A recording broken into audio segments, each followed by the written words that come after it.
لو عندك مقابلة ديف أبس قريب ما تقفلش الفيديو ده. أنا جمعت لك أصعب 9 أسئلة اتسألوا في مقابلات شركات عالمية زي أمازون وجوجل ومايكروسوفت، وهدي لك الإجابات الكاملة بطريقة سهلة تقدر تحفظها وتقولها بثقة قدام الانترفيور.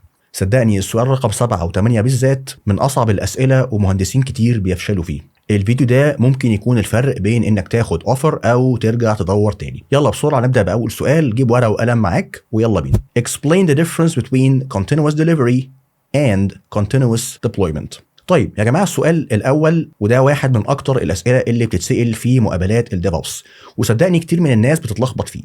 السؤال ببساطه هو ايه الفرق بين الكونتينوس ديليفري والكونتينوس ديبلويمنت؟ الانترفيور بيسال السؤال ده مش علشان يعرف التعريفات بس، لا ده عايز يتاكد انك فاهم السي اي سي دي بايبلاين كويس وعارف امتى تستخدم كل واحد فيهم. خلينا نبدا بالكونتينوس ديليفري الاول. تخيل معايا انك شغال على فيتشر جديد، كتبت الكود، عملت كوميت، الكود راح على الريبوزيتوري، بعدين البايبلاين اشتغلت تلقائيا، عملت بيلد، شغلت الاوتوميتد تيستس، عملت باكج للابلكيشن، وجهزت كل حاجه للديبلويمنت على البرودكشن. بس هنا في نقطه مهمه جدا، الكود بقى جاهز 100% للبرودكشن، لكن مش هينزل لوحده، محتاج حد من التيم، ممكن يكون تيم ليد او ريليز مانجر، يعمل ابروف ويدوس على الزرار ويقول يلا انزل برودكشن دلوقتي. طب ايه الحكايه في الكونتينوس ديبلويمنت؟ هنا الموضوع مختلف تماما، كل حاجه اوتوميت من الاول للاخر. يعني الكود لما يعدي من كل التستس والكواليتي جيتس بيروح للبرودكشن على طول من غير اي تدخل بشري خالص، زيرو هيومن انترفنشن. تخيل كل كوميت بينجح في البايبلاين بيبقى لايف على البرودكشن في دقايق. الفرق الجوهري بينهم هو المانوال ابروفال ستيب. في الكونتينوس ديليفري عندك كنترول اكتر، في حد بيراجع ويقرر امتى ينزل الريليز، لكن في الكونتينوس ديبلويمنت الثقه كلها في الاوتوميتد تيستس والبايبلاين. طيب السؤال المهم، امتى تستخدم كل واحد؟ لو شغال على نظام حساس زي مثلا بانكينج ابلكيشن او هيلث كير سيستم، الكونتينوس ديليفري هيكون انسب ليك، محتاج الاكسترا لاير اوف هيومن فيريفيكيشن قبل ما اي حاجه تنزل للبرودكشن. لكن لو عندك ستارت اب وعايز تطلع فيتشرز بسرعه او شغال على ويب ابلكيشن مش كريتيكال قوي، الكونتينوس ديبلويمنت هيدي لك سرعه رهيبه في الريليز سايكل. شركات زي نتفليكس واتسي مثلا بتستخدم الكونتينوس ديبلويمنت وبتعمل ديبلوي عشرات المرات في اليوم، بينما شركات زي البنوك الكبيره بتفضل الكونتينوس ديليفري علشان الريجولاتوري ريكويرمنتس والكومبلاينس. النقطه المهمه اللي لازم تقولها في الاجابه، الاثنين جزء من السي اي سي دي بايبلاين، والاختيار بينهم بيعتمد على طبيعه البيزنس والريسك توليرنس بتاعه المؤسسه، مفيش واحد احسن من التاني، كل واحد ليه يوز كيس مناسبه ليه. السؤال الثاني، how would you handle a situation where a deployment fails in production؟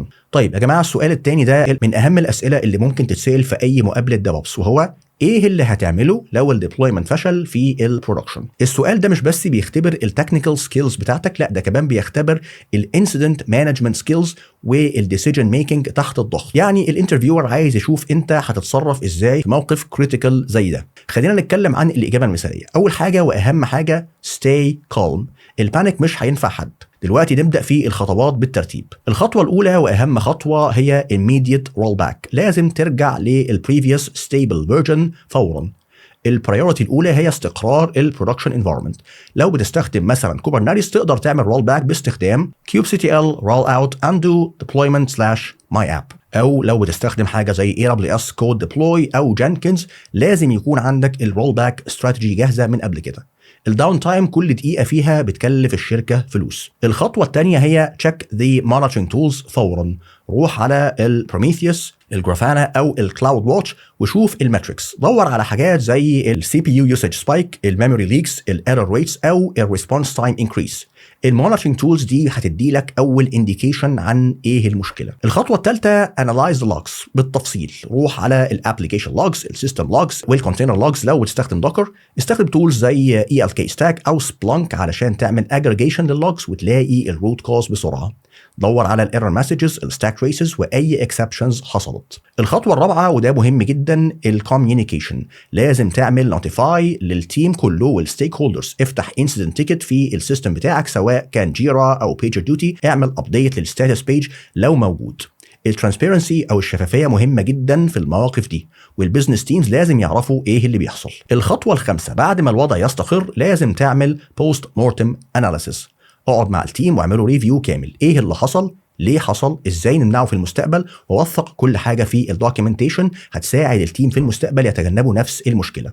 النقطه الاخيره اللي لازم تذكرها في الاجابه اهميه استخدام الديبلويمنت ستراتيجيز زي البلو جرين ديبلويمنت او الكناري ديبلويمنت. الاستراتيجيز دي بتقلل الريسك بشكل كبير جدا. في البلو جرين ديبلويمنت بيكون عندك تو ايدنتيكال انفايرمنتس، بتعمل ديبلوي على الجرين انفايرمنت الاول وبعدين بتحول الترافيك، لو في مشكله بترجع للبلو انفايرمنت في ثواني. اما الكناري ديبلويمنت فبتعمل ديبلوي للنيو فيرجن على برسنتج صغيره من اليوزرز الاول، مثلا 5%. لو كل حاجه تمام نزود البرسنتج بشكل تدريجي. الخلاصه هنا ان الاجابه المثاليه لازم تشمل الايميديت اكشن، الانفستيجيشن، الكوميونيكيشن والبريفنشن ستراتيجيز للمستقبل.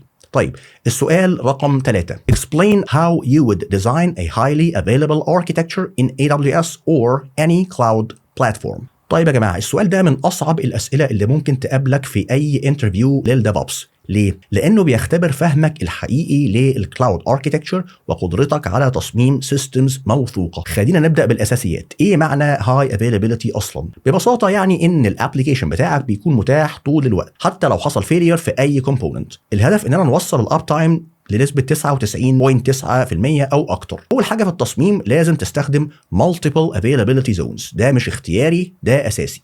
في AWS مثلا كل ريجن فيها على الأقل 3 availability zones منفصلين، لو حد منهم وقع الباقي يفضل شغال.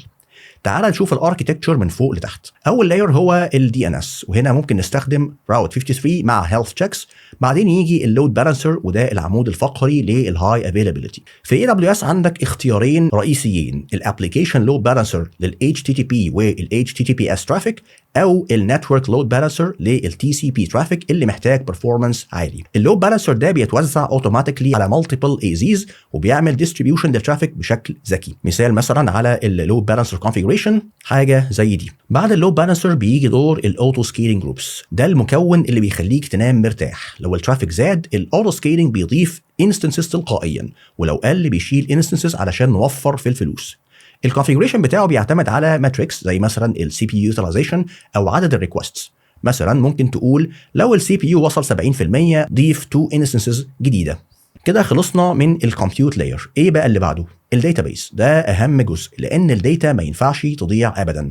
في RDS عندك خيار المالتي AZ deployment، ده بيعمل synchronous replication للستاند باي انستنس في availability zone اخر. لو البرايمري داتابيز وقعت الفيل اوفر بيحصل اوتوماتيك في دقيقه او 2. للابلكيشنز اللي محتاجه performance اعلى ممكن تستخدم read replicas في multiple regions كمان. كده الريد ترافيك بيتوزع ومش كله على الماستر داتابيس. حاجه مهمه جدا كمان الستاتيك كونتنت، ما ينفعش كل صوره او فايل CSS يروح للسيرفرز. هنا بيجي دور الCDN زي مثلا كلاود فرونت، وده بيعمل كاشنج للكونتنت في ايدج لوكيشنز حوالين العالم، فاليوزرز بيحملوا الصفحات بسرعه اكبر واللود على السيرفرز بيقل.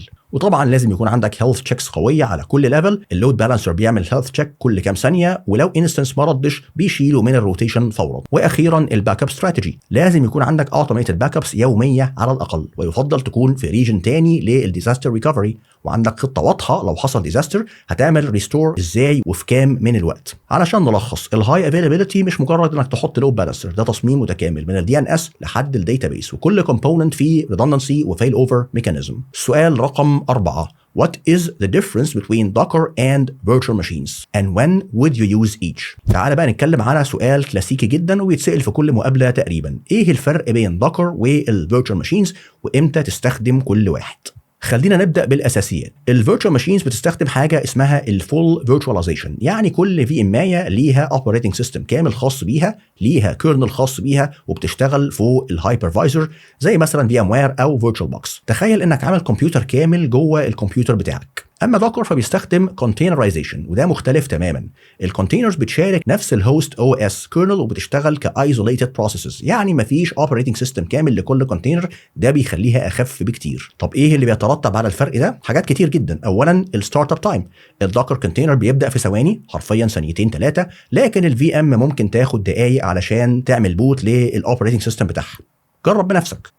تاني حاجه الريسورس يوتيلايزيشن، دوكر اكفأ بمراحل، ممكن تشغل عشرات الكونتينرز على نفس السيرفر، لكن الفي امز طبعا هتاكل الرام والسي بي يو بسرعه لان كل واحده محتاجه ريسورسز للاو اس الكامل بتاعها. طب من ناحيه الايزوليشن، هنا الفي امات بتكسب لان كل في ام ليها او اس منفصل تماما، الايزوليشن اقوى بكتير. لو حد اخترق في ام صعب جدا يوصل للهوست او للفي امز الثانيه. اما الكونتينرز فبتشارك الكيرنل، فالايزوليشن بيكون اضعف شويه. طب امتى تستخدم دوكر؟ في حالات كتير. اول حاجه مثلا المايكرو سيرفيس اركيتكتشر. دوكر مثالي لما يكون عندك سيرفيسز كتيره صغيره محتاج تديرها وتعمل سكيل. كمان في السي اي سي دي بايبلاينز دوكر بيسهل انك تبني وتختبر وتنشر بسرعه. والديبلويمنت انفايرمنتس كل ديفلوبر بيشتغل في نفس البيئه بالظبط بدون مشاكل زي ات وركس اون ماي ماشين. طب امتى نستخدم الفي امز؟ لما تحتاج تشغل اوبريتنج سيستمز مختلفه تماما زي مثلا ويندوز على لينكس هوست، او لما يكون عندك ليجاسي ابلكيشنز محتاجه او اس قديم معين. وكمان في السكيورتي كريتيكال ورك لودز اللي محتاج ايزوليشن قوي جدا زي انك تشغل مثلا untrusted كود. في الحقيقه كتير من الشركات بتستخدم الاثنين مع بعض، بيعملوا في امز للايزوليشن وجوه كل في ام بيشغلوا دوكر كونتينرز، فكده انت خدت بيست اوف بوث وورلدز. الخلاصه دوكر للسرعه والكفاءه، والمودرن في امز للابلكيشن اللي محتاجه ايزوليشن قوي او الليجاسي سيستمز. في البرودكشن ممكن تستخدم الاثنين.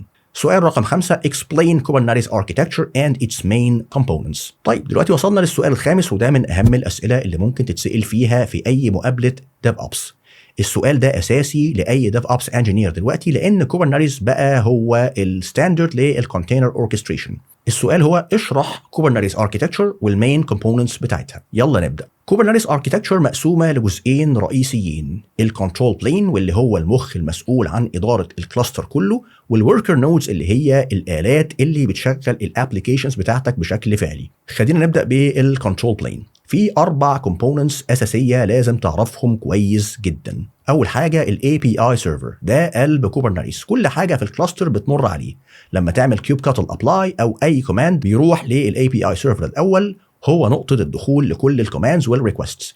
يعني لو عايز تعمل مثلا ديبلويمنت جديد، الكيوبكتل بيكلم الاي بي اي سيرفر، والاي بي اي سيرفر بيتاكد انك authorized وبيحفظ الريكوست في الاي تي سي دي داتابيس. تاني كومبوننت هو السكادولر، ده المسؤول عن القرارات الذكيه. لما يكون عندك بود جديد محتاج يشتغل، السكادولر بيقرر البود ده بيروح على انهي نود، بيبص على الريسورسز المتاحه، السي بي يو والميموري، وكمان بيشوف الكونتينرز اللي انت حاططها زي مثلا نود سيلكتورز او افينيتي رولز. بيختار احسن نود ويقول للكيوبلت يلا شغل البود ده هنا. تالت كومبوننت هو الكنترولر مانجر، ده مجموعه من الكنترولرز بتشتغل في الخلفيه وبتراقب حاله الكلاستر. في عندك الديبلويمنت كنترولر، الريبليكا سيت كنترولر، النود كنترولر وغيرهم كتير. كل واحد مسؤول عن حاجه معينه. مثلا الريبليكا سيت كنترولر بيتاكد ان عدد البودز اللي انت طالبها فعلا شغال. لو بود وقع بيعمل واحد جديد بشكل تلقائي. رابع كومبوننت وده مهم جدا هو الاي تي سي دي، ده الديستريبيوتد كي فاليو ستور اللي بيحفظ كل حاجه عن الكلاستر ستيت، كل الكونفيجريشنز، كل السيكريتس، كل الديبلويمنتس، كل حاجه محفوظه في الاي تي سي دي. لو الاي تي سي دي راح، الكلاستر بتاعك راح معاه. علشان كده دايما بنعمل له باك اب ونشغله في هاي افيلابيلتي مود. دلوقتي نيجي للوركر نودز. كل نود فيه 3 كومبوننتس اساسيه. اول واحد الكيوبلت، ده الايجنت اللي بيشتغل على كل نود، هو المسؤول عن تشغيل الكونتينرز بشكل فعلي. بيستقبل الاوامر من الاي بي اي سيرفر وبيقول للكونتينر وان تايم يلا شغل الكونتينر ده، وكمان بيراقب صحه البودز وبيبعت ريبورتس للكنترول بلين. تاني كومبوننت عندنا هو الكيوب بروكسي، ده بيتعامل مع النتوركينج جوه الكلاستر، بيعمل لود بالانسنج بين البودز ويخلي السيرفيسز تشتغل صح. لما بود يكلم السيرفيس، الكيوب بروكسي بيوجه الترافيك للبود الصح. تالت حاجه الكونتينر وان تايم، ده اللي بيشغل الكونتينرز بشكل فعلي سواء دوكر او كونتينر دي او سي ار اي او او غيرهم. خليني ادي لك مثال عملي. لما بتعمل مثلا kubectl create deployment nginx -image equals nginx -replicas equals 3، شوف ايه اللي بيحصل. الكيوبكتل بيبعت الريكوست للاي بي اي سيرفر، الاي بي اي سيرفر بيحفظ الديبلويمنت في الاي تي سي دي، الديبلويمنت كنترولر بيشوف انه محتاج يعمل ريبليكا سيت، الريبليكا سيت كنترولر بيطلب 3 بودز، السكادولر بيختار النودز المناسبه، والكيوبلت على كل نود بيشغل الكونتينر. كل ده بيحصل في ثواني. الجميل هنا في كوبرنيتس ان كل الكومبوننتس دي بتشتغل مع بعض بشكل متناسق جدا. فلو في المقابله مثلا سالوك ايه الفرق بين الكنترول بلين والوركر نودز، قول لهم ان الكنترول بلين بيفكر ويقرر، اما الوركر نودز بينفذوا ويشتغلوا. يلا نكمل للسؤال السادس. How do you implement security in a CI/CD pipeline؟ السؤال ده من أهم الأسئلة اللي ممكن تتسأل، لأنه بيختبر معرفتك بالDevSecOps. يعني السكيورتي مش بس في الآخر، لا ده جزء أساسي من كل مرحلة في البايبلاين. تعالوا نبني السكيورتي بايبلاين كامل خطوة بخطوة. أول حاجة وأهم حاجة السيكريت مانجمنت. لو انت بتحط الباسوردز او الاي بي اي كيز في الكود او حتى في environment variables عاديه، انت كده عامل ديزاستر. لازم تستخدم حاجه زي مثلا HashiCorp Vault او AWS Secrets Manager. مثلا في جينكنز بايبلاين بتاعك بدل ما تعمل كده، لا استخدم فولت زي كده. السيكرتس بتيجي مع الران تايم وبتتمسح بعد الاكسكيوشن. تاني حاجه الستاتيك ابلكيشن سكيورتي تيستنج او ما يسمى بالساست. ده بيحصل في البيلد فيس، بتحلل الكود قبل ما يشتغل علشان تلاقي الفولنربيلتيز. استخدم تولز زي سونار كيوب او تشيك ماركس. في البايبلاين بتاعك ضيف ستيج زي كده، لو في سكيورتي ايشوز البيلد بيقف، ما تسمحش للفولنربل كود يعدي. تالت حاجه الكونتينر سكاننج. لو انت شغال بدوكر لازم تعمل سكان للايمجز بتاعتك. استخدم تول زي تريفي او كلير. السكان ده بيكشف الفولنربيلتيز في البيز ايمج والديبندنسيز اللي جواها. رابع حاجه الديبندنسي سكاننج. كل الثيرد بارتي لايبريريز اللي انت مستخدمها ممكن يكون فيها مشاكل امنيه. استخدم تولز زي سنيك او OWASP ديبندنسي تشيك. خامس حاجه الدايناميك ابلكيشن سكيورتي تيستنج او ما يسمى بداست. ده بيحصل قبل البرودكشن ديبلويمنت. بتشغل الابلكيشن في staging environment وبتعمل penetration testing باستخدام تولز زي OWASP Zap او Burp Suite في حاجه زي كده. سادس حاجه مهمه جدا الاكسس كنترول والليست بريفليج برنسبل. كل سيرفيس او يوزر بياخد بس الصلاحيات اللي هو محتاجها. في AWS مثلا CI/CD بايبلاين بيبقى له IAM رول محدد، مش كل الصلاحيات، بس الصلاحيات اللي محتاجها. واخيرا الاوديت لوجز. كل ديبلويمنت، كل تغيير، كل اكسس لازم يتسجل. استخدم سنترلايز لوجينج زي الالك ستاك او كلاود واتش. لو حصل اي مشكله تقدر ترجع وتشوف مين عمل ايه وامتى. فعشان نلخص الجزء ده، السكيورتي مش ستيب واحده، دي لايرز كتير. كل لاير بيحميك من نوع معين من الثريتس. لو في المقابله سالوك ده مش هيبطئ البايبلاين، قول لهم ايوه ممكن يزود دقايق، بس ده احسن بكتير من انك تكتشف بريتش بعد ما يروح برودكشن. يلا نروح على السؤال السابع. Explain infrastructure as code and compare Terraform with CloudFormation. ده السؤال اللي كتير من الناس بيفشلوا فيه. ليه؟ لانهم بيقولوا ان Terraform احسن او ان CloudFormation احسن من غير ما يفهموا ان كل واحد ليه يوز كيس مختلف تماما. خلينا نبدا من الاول. Infrastructure as code يعني ايه بالظبط؟ ببساطه بدل ما تفتح ال AWS console وتعمل كليك كليك كليك وتنشئ سيرفر ونتوركس بشكل يدوي، انت بتكتب كود بيعمل كل ده. يعني بتدير الانفراستراكشر بتاعتك زي ما بتكتب الابلكيشن كود بالظبط. طب ليه ده مهم؟ لانك لما بتكتب infrastructure as code بتقدر تعمل version control، تعمل review للchanges، تعمل testing وتعمل deployment بشكل automated. تخيل انك عايز تنشئ نفس الانفراستراكشر في 10 environments مختلفه، مش هتقعد تعمل بقى manual configuration 10 مرات، صح؟ طيب نيجي للتيرافورم. تيرافورم هو تول من شركه هاشي كورب، واقوى حاجه فيه ان هو مالتي كلاود، يعني تقدر تستخدمه مع AWS ومع Azure ومع جوجل كلاود في نفس الوقت. بيستخدم لانجوج اسمها HCL، ودي سهله جدا في القرايه. شايف الكود ده واضح ومفهوم. بس تيرافورم عنده حاجه مهمه جدا اسمها state management. بيعمل state file بيحفظ فيه كل الريسورسز اللي موجوده وبيقارن ما بين الديزايرد state والاكتوال state. ده قوي جدا، بس محتاج تدير الستيت فايل ده كويس. كلاود فورميشن من ناحيه تانية هو نيتف. ده بيشتغل ب AWS tool والكونفيجريشن بتاعه بينكتب بلغه جيسون او يامل. ناخد مثال، كلاود فورميشن مش محتاج ستيت فايل لان AWS بيدير ده بشكل انترنال، وطبعا في ديب انتجريشن مع كل ال AWS سيرفيسز، واهم حاجه انه مجاني تماما. طيب امتى تستخدم تيرافورم؟ لو عندك مالتي كلاود استراتيجي او انفراستراكشر معقده او محتاج فلكسبيليتي اكتر، تيرافورم هو الاختيار الصح. الكوميونتي بتاعته ضخمه وفي موديولز جاهزه لكل حاجه تقريبا. طيب وامتى نستخدم كلاود فورميشن؟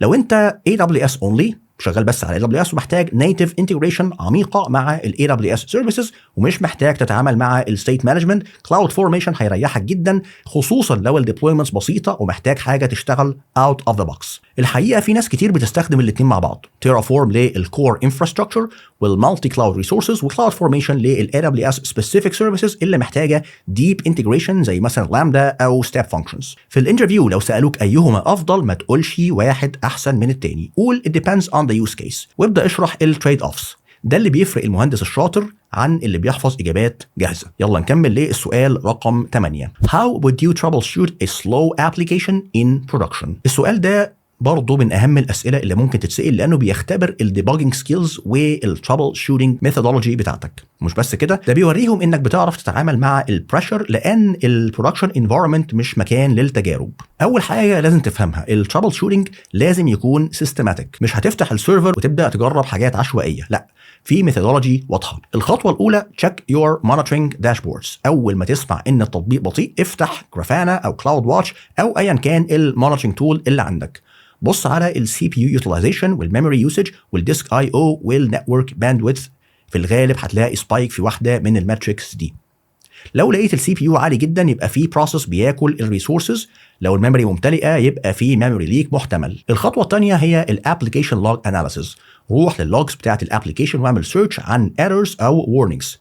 استخدم تولز زي الك ستاك او سبلانك، دور على باترنز زي اكسبشن مثلا تايم اوت في /var/log/application.log او ايا كان الباث بتاع اللوج بتاع الابلكيشن بتاعك. لو لقيت تايم اوت اكسبشنز كتير يبقى في مشكله في الاكسترنال كولز او الداتابيس. الخطوه الثالثه الداتابيس بيرفورمانس.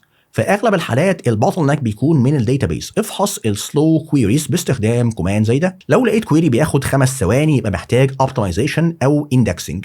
كمان اتاكد ان الكونكشن بول مش اكزاستد. الخطوه الرابعه هي النتورك ليتنسي تشيكس. لو التطبيق بيكلم مايكرو سيرفيسز ثانيه او اكسترنال اي بي ايز اعمل تشيك للنتورك ليتنسي، استخدم حاجه زي دي. الخطوه الخامسه هي الاي بي ام تولز او ما يسمى بالابلكيشن بيرفورمانس مونيتورنج تولز زي نيوراليك او داتا دوج او دايناتريس. التولز دي بتدي لك ديستريبيوتد تريسنج وتوري لك اكزاكتلي فين الريكوست بيقضي وقت اكتر. حاجه مهمه جدا كمان تشيك فور ريسنت ديبلويمنتس.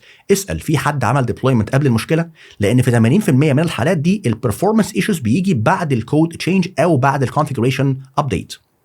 استخدم بروفايلنج تولز زي مثلا بايثونز سي بروفايل او جافاز جي بروفايلر علشان تحدد البوتل نكس في الكود نفسه. واخيرا لو عايز تعيد انتاج المشكله اعمل لود تيستنج في الستaging انفايرمنت باستخدام تولز مثلا زي جي ميتر او لوكاست. ففي الانترفيو لو سالوك السؤال ده اشرح السيستماتيك ابروتش، قول لهم I follow a top down approach starting from infrastructure metrics down to application code. ده بيوريهم انك ميثوديكال ومش بتخبط. طيب جاهزين للسؤال التاسع والاخير؟ يلا بينا. السؤال رقم 9. Explain GitOps and how it differs from traditional DevOps. كده وصلنا للسؤال التاسع والأخير، ده من أحدث المواضيع اللي بتتسأل في مقابلات ال DevOps دلوقتي. السؤال هو اشرح GitOps وإيه الفرق ما بينه وبين ال traditional DevOps. خليني أقول لك حاجة مهمة. GitOps مش مجرد buzzword، مش مجرد كلمة انتشرت، ده فعلا paradigm shift في طريقة تفكيرنا في ال deployments. يلا نبدأ بالتعريف. GitOps ببساطة معناه انك بتستخدم Git كسنجل سورس اوف تروث لكل حاجة.